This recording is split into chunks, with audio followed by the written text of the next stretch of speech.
yung anak ko dito. Ako ang ama niya, Rowena! Ako!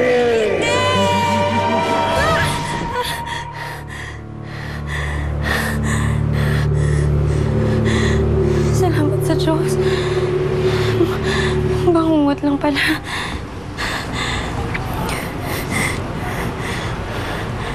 Ang anak ko.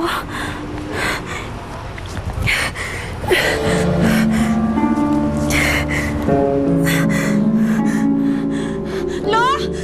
Lo! Lo, tulungan mo ako! Lo! Lo! Bakit? Bakit, Rowena?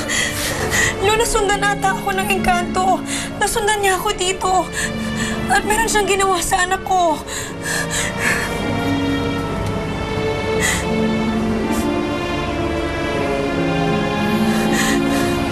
Bakit ba ayaw niya akong tigilan?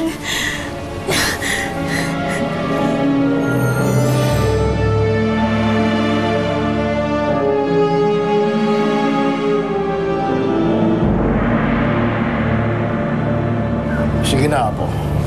Ipakita mo na sa kanya ang tiyan mo.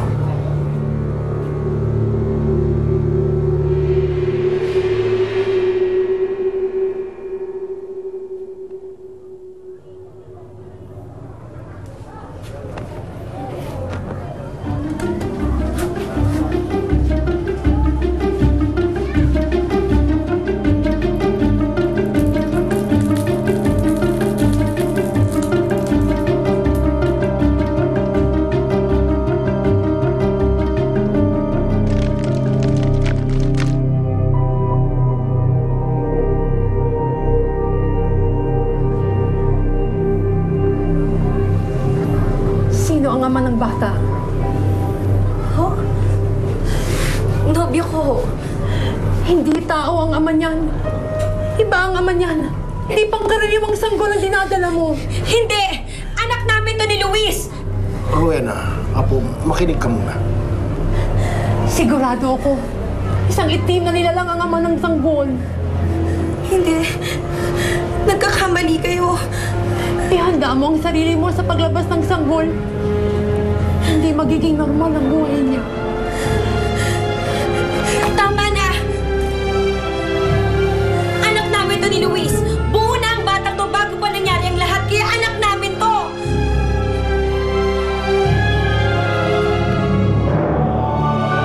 Rowena!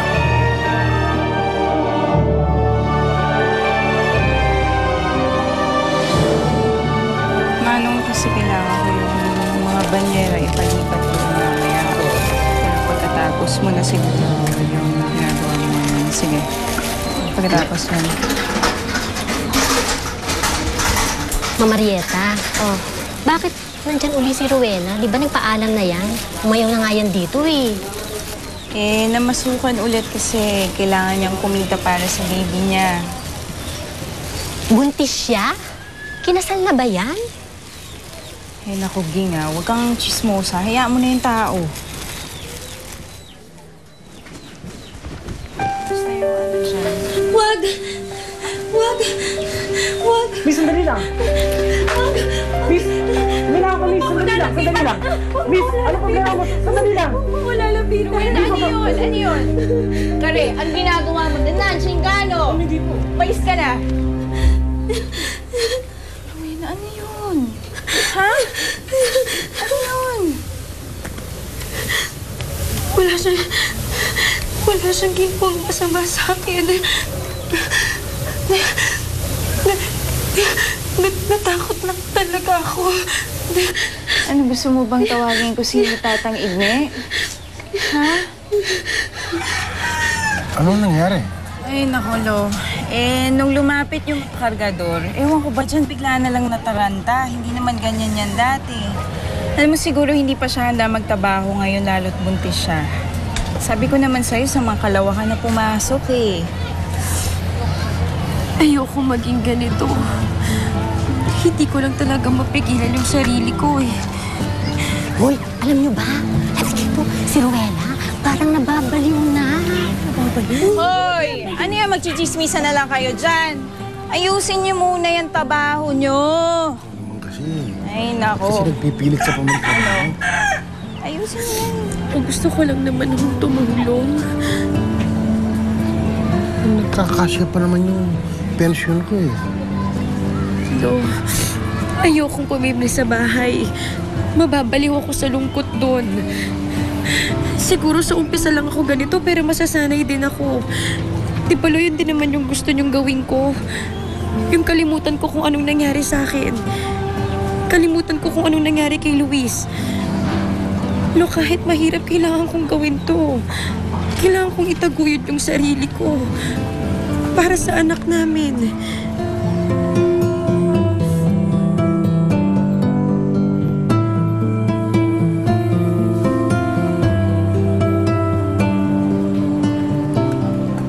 Aaminin ko sa'yo, anak. Walang araw na lumipas na hindi ko naaalala ang tatay mo. Palagi ko pa rin siyang naiisip. Naiisip ko rin kung anong saya at ganda ng buhay natin kung hindi siya nawala.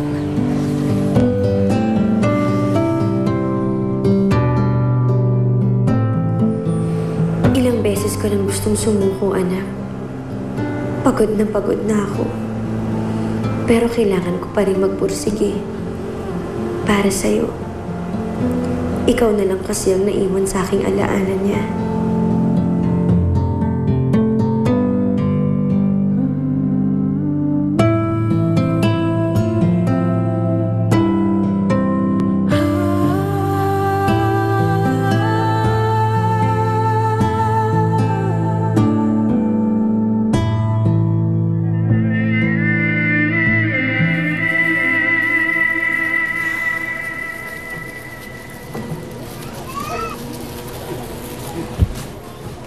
Paglabas mo, ibubuhos ko sa iyo ang lahat ng pagmamahal na dapat sa inyo ng tatay mo. Aalagaan kitang mabuti at mamahalin kita ng labis-labis.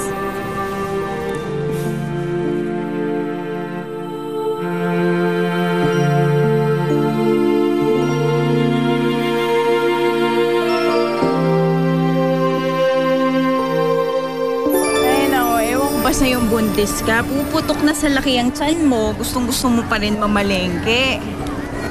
Sabi ng doktor, maglakad-lakad daw ako para bumaba yung bata. Tapos talipa pa ka mga anak, ganun yun. Sobra ka naman. Hindi pa naman ako manganganak. Diba? May bagyo ba? Parang araw-araw ka na. Marieta, Oh! Uy, naayos ka lang? tawagin mo si Lolo. Parang manganganak na ata ako. Ngayon na?